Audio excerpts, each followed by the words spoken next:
Day one of the European season, and it's all as things were. McLaren are still on top. Oscar Piastri, the championship leader, led a McLaren 1-2 in FP1 and FP2.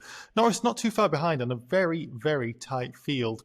There are upgrades galore, but it does seem that one thing is clear. McLaren are in the ascendancy for the 2025 season. We're on the ground, of course, GPblog. We've got Ludo again in the paddock. And Ludo, it does seem that Red Bull might have hoped that they were going to bring in some of these upgrades, but if they have, they haven't really worked out. No, they didn't. A few weeks ago, it was 4/10 of a second, and today it's 4/10 of a second. So Helmut Marko, we talked to him after the session.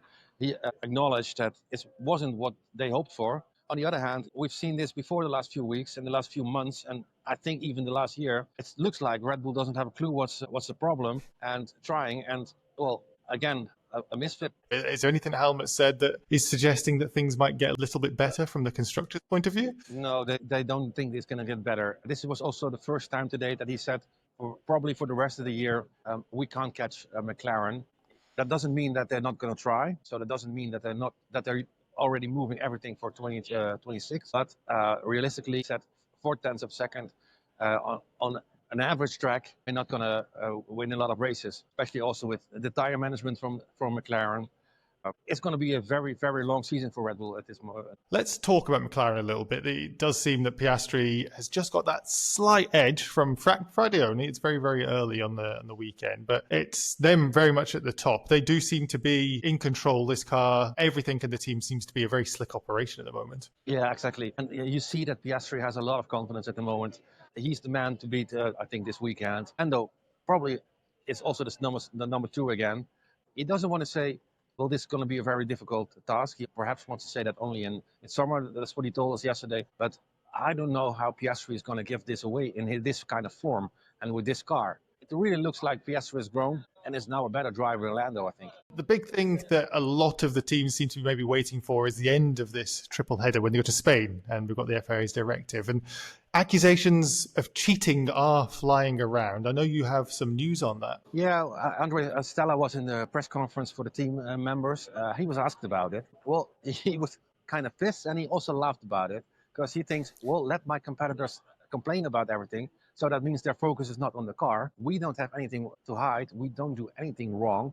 So let them complain. No problem. But we're doing everything that has to be. And they're not going to catch us anymore. That was a little bit the message that he was sending.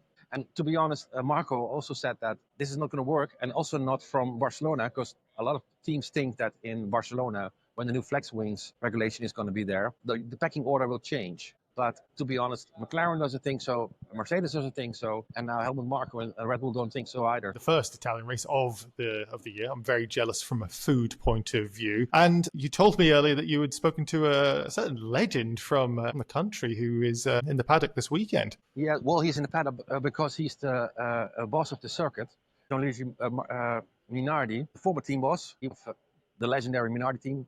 And we had a little chat with him, and we asked him, who do you think and who do you hope will win? I think that he will think that McLaren will, but he will win. But he hopes that Kimi Antonelli will win. And that's kind of funny because he doesn't hope that Ferrari will win.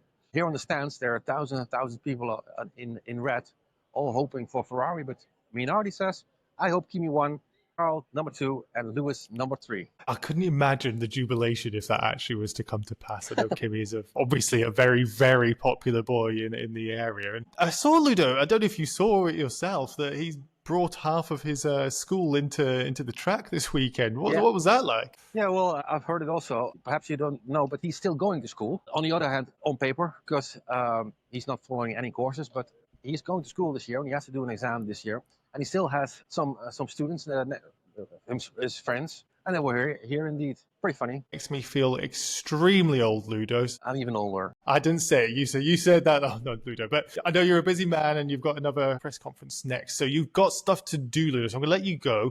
But of course, we'll be catching up tomorrow after qualifying, after the first competitive session of the weekend. And we'll see maybe the true pecking order, if anything has changed with some of those upgrades, or if Oscar Piastri and Lando Norris are going to fight it out for P1 at this tough to pass track. Thank you, Ludo. And thank you, everybody else, for watching.